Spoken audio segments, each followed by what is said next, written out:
Quando a gente fala de segurança em sistemas de inteligência artificial, bom, a gente está falando de um campo de batalha completamente novo. Aquela abordagem mais tradicional, sabe, de só proteger os perímetros, os computadores da rede, isso aí já não é mais suficiente. O desafio agora é muito maior. É defender sistemas que, por natureza, estão sempre mudando, que são probabilísticos e que podem ser manipulados de jeitos que a gente nem imaginava antes. E essa frase resume perfeitamente a situação. Porque a realidade é essa. Os adversários estão adaptando as táticas deles muito, muito rápido para explorar as vulnerabilidades que são específicas dos modelos de machine learning. Então, entender essa nova classe de ameaças é o primeiro passo, é o fundamental para uma defesa que realmente funcione. Então, como é que um analista de segurança lida com essa complexidade toda? A resposta está no que a gente chama de busca heurística. Em vez de sair procurando de forma aleatória, o que levaria uma eternidade, um analista experiente usa modelos mentais, frameworks, para navegar de forma inteligente pelo problema. É uma abordagem bem estruturada para achar a causa raiz de um incidente, sem perder tempo com hipóteses que, vamos combinar, são bem prováveis. Ok, vamos colocar essa abordagem em prática. Nosso primeiro arquivo de caso aqui. É um incidente envolvendo um modelo de linguagem, um LLM, que está exposto ao público. Um cenário que, hoje em dia, é cada vez mais comum. Bom, o sistema começou a se comportar de um jeito bem estranho, completamente desalinhado com o objetivo dele, que é ajudar o cliente. A tarefa imediata da equipe de segurança é diagnosticar o que está acontecendo. E a primeira pergunta é sempre a mesma: por onde a gente começa a investigar? A primeira regra prática, a primeira heurística, é analisar a cadeia de entrada e saída. Ou seja, o que as pessoas digitaram, o que o sistema respondeu e o que os logs registram. Quais foram as entradas que vieram antes do comportamento estranho? Como as saídas estão diferentes do que era esperado? E o que os logs dizem sobre o que estava acontecendo dentro do modelo nesses momentos? E quando a gente começa a analisar as evidências, um padrão bem claro aparece. Isso não são falhas aleatórias. A gente vê caracteres estranhos nos logs, as respostas passando batido pelos filtros de segurança e, o mais importante, o chatbot executando comandos. Tudo isso são sinais bem fortes. A vulnerabilidade não está na lógica do aplicativo, mas sim na forma como a IA está interpretando as instruções. O sistema basicamente está confundindo o que é um dado de entrada com o que é um comando. O diagnóstico técnico para isso é injeção de prompt, ou prompt injection. O que o invasor fez foi explorar o fato de que esses modelos de linguagem processam instruções e dados no mesmo lugar, no mesmo contexto. Então, ele escondeu comandos dentro de uma frase que parecia inofensiva e enganou o modelo para executar ações que ele não deveria, passando por cima de todas as barreiras de segurança. Para resolver isso, a gente precisa de uma defesa em camadas, com o que chamamos de controles compensatórios. Primeiro, um firewall de prompt, que age como um filtro, limpando as entradas antes de chegarem no modelo. Segundo, usar templates de prompt bem rígidos, que limitam a flexibilidade da IA e reduzem a chance de um ataque. E terceiro, a limitação de taxa, o famoso rate limiting, que basicamente impede que o invasor fique tentando várias técnicas de injeção sem parar.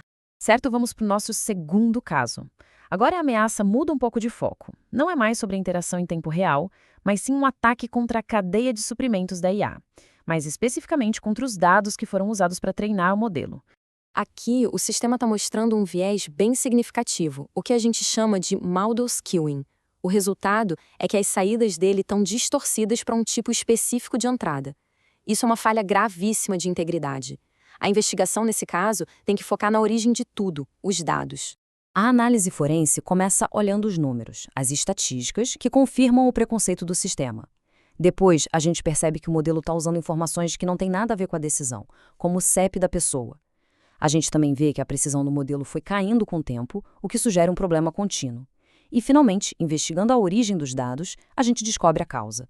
A base de dados usada no treinamento foi corrompida. O diagnóstico aqui é envenenamento de dados, ou data poisoning. É um tipo de ataque bem sorrateiro, onde o adversário coloca dados manipulados no meio do processo de treinamento. O objetivo pode ser criar um viés de propósito, ou até mesmo deixar uma porta dos fundos, um backdoor, no sistema. A grande vulnerabilidade aqui é a falta de controle na integridade dos dados durante todo o processo de MLOps.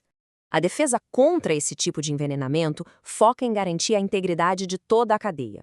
Primeiro, controles de integridade de dados, como usar hashing nos datasets, são essenciais. Depois, monitorar o desempenho do modelo o tempo todo ajuda a detectar qualquer desvio. E, por fim, para decisões muito importantes de alto impacto, ter um processo de validação com o ser humano na ponta funciona como uma trava de segurança final. Nosso último caso de hoje lida com a proteção da propriedade intelectual que está dentro do próprio modelo de IA. E isso, para muitas empresas, é um ativo extremamente estratégico. O fato de o concorrente ter lançado algo tão parecido em tão pouco tempo já levanta uma bandeira vermelha. A hipótese aqui não é que eles desenvolveram algo do zero, mas sim que houve um ataque focado em extrair e copiar a lógica do nosso modelo. A prova do crime, nesse caso, está nos logs da API.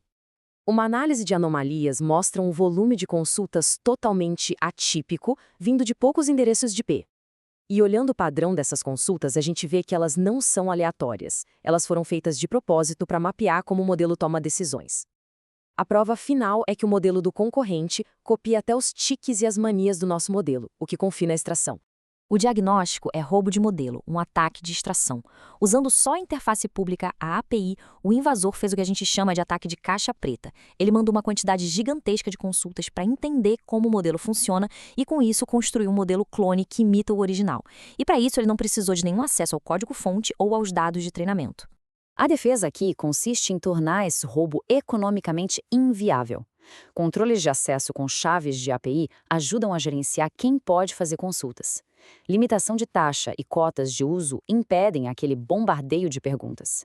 E técnicas mais avançadas, como o watermarking, que colocam uma espécie de marca d'água digital nas respostas, ajudam a gente a provar que o modelo foi roubado. Então, a gente viu injeção de prompt, envenenamento de dados, roubo de modelo. A superfície de ataque da IA é simplesmente enorme e bem complexa. Então, fica a pergunta: como é que uma equipe de segurança consegue construir uma defesa coerente contra um leque tão grande de ameaças? A solução não é sair correndo atrás de cada novo ataque que aparece. Os defensores mais eficazes usam uma abordagem estratégica de modelagem de ameaças. Eles operam com base em um framework que, na prática, funciona como um mapa de todo o território do adversário. Pensa bem, um invasor só precisa encontrar um caminho para ter sucesso. O defensor precisa proteger todos os caminhos possíveis. Tentar fazer isso sem um mapa é simplesmente impossível. É preciso ter uma estrutura para entender as táticas do adversário e posicionar as defesas de forma proativa. E a boa notícia é que esse mapa já existe. É o framework MIT Atlas. O Atlas é basicamente uma base de conhecimento de táticas, técnicas e procedimentos usados por adversários contra sistemas de IA. E tudo isso é baseado em incidentes reais e pesquisa de ponta. Para quem defende, ele permite uma análise muito mais estruturada. Dá para mapear os controles de segurança que já existem contra as técnicas conhecidas, identificar onde estão as falhas e priorizar os investimentos. É a ferramenta que transforma a defesa de IA de algo reativo para uma postura proativa e guiada por inteligência. E isso tudo nos leva a uma questão final. A IA está sendo usada tanto para criar ataques mais sofisticados, quanto para desenvolver defesas mais inteligentes. Ou seja, a gente entrou de cabeça numa corrida armamentista.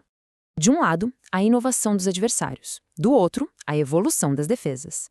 A grande questão que fica no ar é: qual lado dessa equação está avançando mais rápido?